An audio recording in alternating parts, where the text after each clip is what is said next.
मैं मनोज सक्सेना और from Saxena commerce प्रवक्ता GSM college of advance education Bewar के यूट्यूब चैनल पर आप सभी का हार्दिक अभिनंदन करता हूं।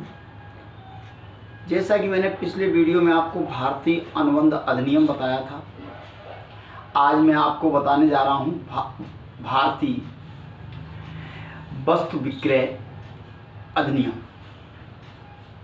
क्या 1930।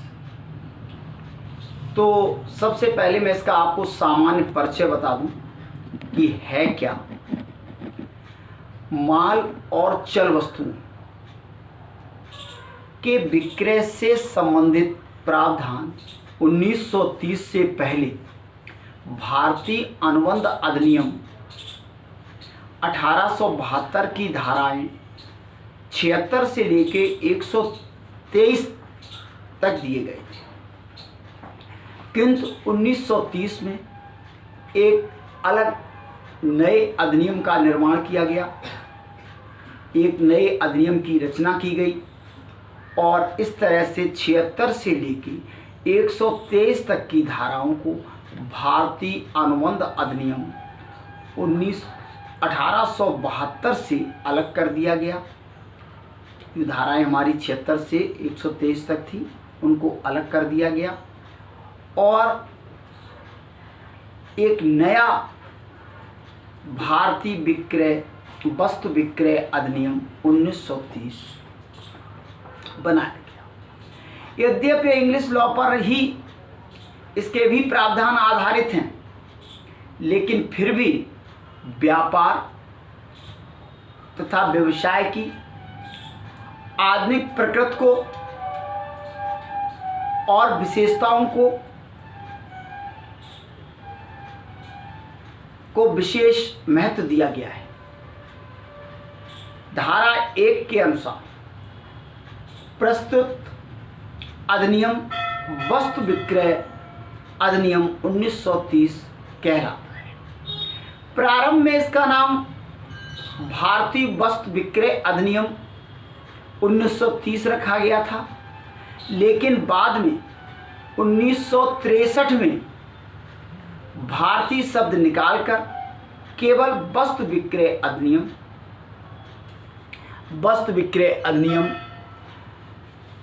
1930 रखा गया और ये जम्मू कश्मीर राज्य को छोड़कर पूरे भारतवर्ष में लागू होता था। लेकिन धारा 370 हट गई, अब हमारे संविधान वहां भी लागू होते हैं, इसलिए ये अब जम्मू कश्मीर राज्य में भी लागू होगा। इसमें 1 से लेके 66 तक धाराओं का वर्णन है। तो ये संक्षिप्त सा परिचय रहा वस्तु विक्रय अधिनियम 1930 का। अब इसमें जो है विक्रय अनुबंध हुआ करता है, इसका अर्थ क्या है, इसकी परिभाषा क्या है। बस यानी विक्रय अनुबंध का अर्थ एवं परिभाषा। विक्रय अनुबंध एक ऐसा अनुबंध है, ये परिभाषा भारतीय वस्तु विक्रय अनुबंध 1930 की धारा 1 में दी गई है कि वस्तु विक्रय का अनुबंध एक ऐसा अनुबंध है जिसके द्वारा विक्रेता एक निश्चित मूल्य के बदले में माल का स्वामित्व हस्तांतरित करता है अथवा हस्तांतरण करने का ठहराव करता है।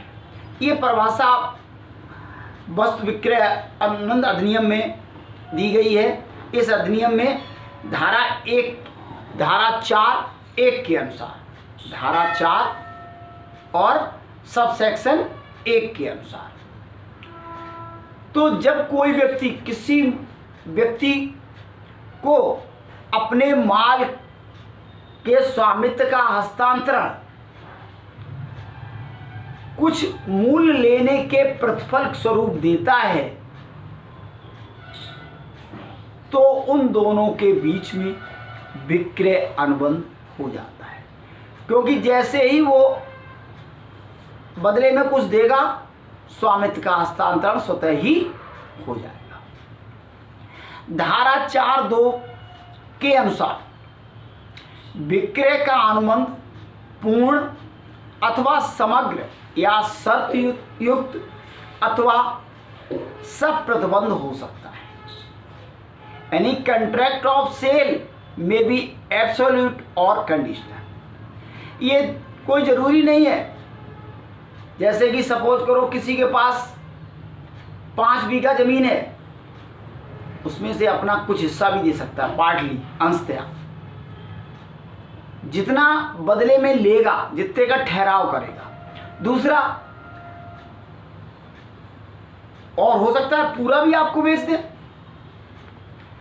और कभी कभी शर्त है, शर्त युक्त। अब जैसे सपोज करो हमने अपनी ज़मीन बेची, ज़मीन में फसल खड़ी हुई है, तो हमने एक शर्त रख दी कि फसल से क्रेता को कोई लेना देना नहीं होगा। तो इस तरह से शर्त युक्त हमारा ये अनुबंध हो जाएगा। अब दूसरा होता है सब प्रतिबंध। कभी कभी हम ऐसा सेल आउट करते हैं, ऐसी बिक्री करते हैं, एक प्रतिबंध लगा देते हैं, आप को हम स्वामित्व तो हस्तांतरित किए दे रहे हैं लेकिन आप ऐसा नहीं कर सकते। तो अनुबंध भी हमारा जो है पूर्ण भी हो सकता है, समग्र हो सकता है, शर्त युक्त हो सकता है, अथवा सब प्रतिबंध भी हो सकता है। धारा 4(3) के अनुसार जब किसी वस्तु विक्रय के अंतर्गत माल का स्वामित्व विक्रेता से क्रेता को हस्तांतरित होता है तो उस अनुबंध को हम विक्रय कहते हैं। यही विक्रय की सही में परिभाषा है। परंतु जब माल के स्वामित्व का हस्तांतरण भविष्य में होने वाला हो अथवा भविष्य में किसी शर्त को पूरा करने पर ही निर्भर हो तो ऐसे अनुबंध को विक्रय के लिए अनुबंध कहते हैं, न कि विक्रय अनुबंध। विक्रय अनुबंध तो तुरंत होता है, लेकिन विक्रय के लिए अनुबंध, जैसे मिस्टर एक्स है, एक्स ने एक शर्त रखी कि अगर यदि हमारा ये कार्य पूरा हो जाएगा तो मैं आपको ये चीज बेच दूंगा। अब ये कार्य कब पूरा होता है? भविष्य में होगा। जब पूरा होगा तभी तो वह दूसरे व्यक्ति को कुछ बेच पाएगा। तो एक शर्त रख दी, ये कार्य पूरा हो गया तो, अगर नहीं हुआ तो नहीं। तो ऐसे अनुबंध को हम विक्रय के लिए अनुबंध कहेंगे, ना कि विक्रय अनुबंध। धारा 4(4) के अनुसार विक्रय अनुबंध या विक्रय का ठहराव उस समय विक्रय माना जाता है जब या तो निर्धारित अवधि व्यतीत हो गई हो या हस्तांतरित होने वाली संपत्ति से संबंधित सभी शर्तें पूरी कर ली गई। ये धारा 4(4) स्पष्ट बताती है कि विक्रय का ठहराव जो है उस समय विक्रय माना जाएगा। जैसे सपोज करो किसी व्यक्ति ने ये कहा कि हमारा एक प्रॉपर्टी बिक जाए तो हम आपकी प्रॉपर्टी खरीद लेंगे, या हमारी वहाँ की प्रॉपर्टी हम खरीद लें तो हम आपको अपनी ये प्रॉपर्टी बेच देंगे।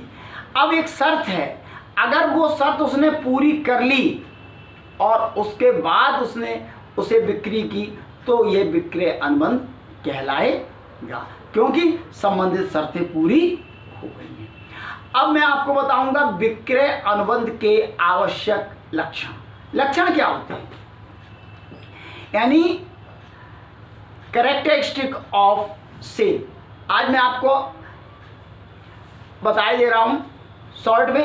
एक तो क्रेता और विक्रेता, यानी दो लोग हुआ करते हैं विक्रय अनुबंध। अगर क्रेता और विक्रेता नहीं है तो विक्रय अनुबंध नहीं होगा। दूसरा, अनुबंध करने की क्षमता, दोनों में अनुबंध करने की क्षमता होनी चाहिए। ऐसा नहीं है कि क्रेता और विक्रेता मानसिक रूप से अस्वस्थ हों, अवयस्क हों, बीमार हों, प्रेशर में हों, दबाव में हों, मतलब तो ऐसे व्यक्ति जो है विक्रय अनुबंध नहीं कर सकते। इसलिए अनुबंध करने की क्षमता होनी चाहिए। दूसरा, स्वतंत्र सहमति और प्रतिफल, बेचने वाले की सहमति स्वतंत्र होनी चाहिए। ऐसा नहीं उस पर जबरदस्ती हम प्रेशर बना के उससे बेचने के लिए हाँ करवा लें। दूसरी बात, बदले में उसे जो निश्चित प्रतिफल है वो दिया जाना चाहिए। अगर प्रतिफल नहीं दे रहा है तो वो गिफ्ट मानी जाएगी, उपहार माना जाएगा। दूसरी, चल संपत्ति, ये केवल विक्रय अनुबंध केवल चल संपत्ति के लिए ही संपत्ति का हस्तांतरण करता है, अचल संपत्ति का विक्रय नहीं माना जाता है। तीसरा, माल का होना, इस वस्तु विक्रय अधिनियम में वस्तु का होना, माल का होना बहुत जरूरी है।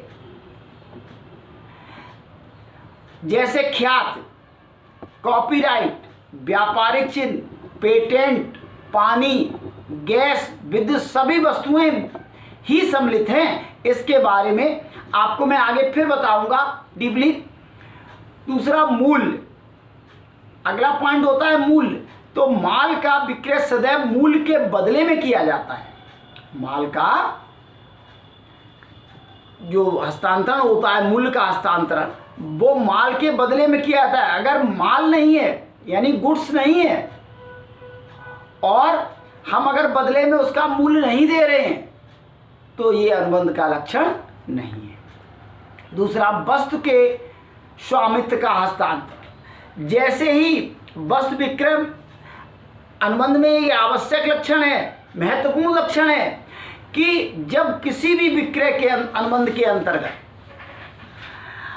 माल का स्वामित्व विक्रेता से क्रेता को हस्तांतरित हो जाता है तभी हम उसे विक्रय कहते हैं, अन्यथा विक्रय नहीं कहते। स्पष्ट और गर्भित अनुबंध, विक्रय अनुबंध सामान्यतया अनुबंधों की बात, सामान्य अनुबंधों की बात स्पष्ट और गर्भित दोनों प्रकार के हो सकते हैं। इस प्रकार मौखिक अथवा लिखित भी हो सकता है, जबकि गर्भित अनुबंध क्रेता के आचरण से गर्भित होता है। तो आज हमने आपको बताए कि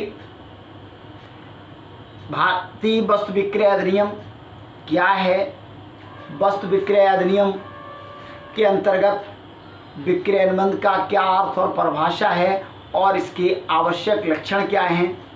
और अगले वीडियो में आपको फिर आगे बताऊंगा इसी से संबंधित। देखते रहिए हमारा अगला वीडियो। धन्यवाद।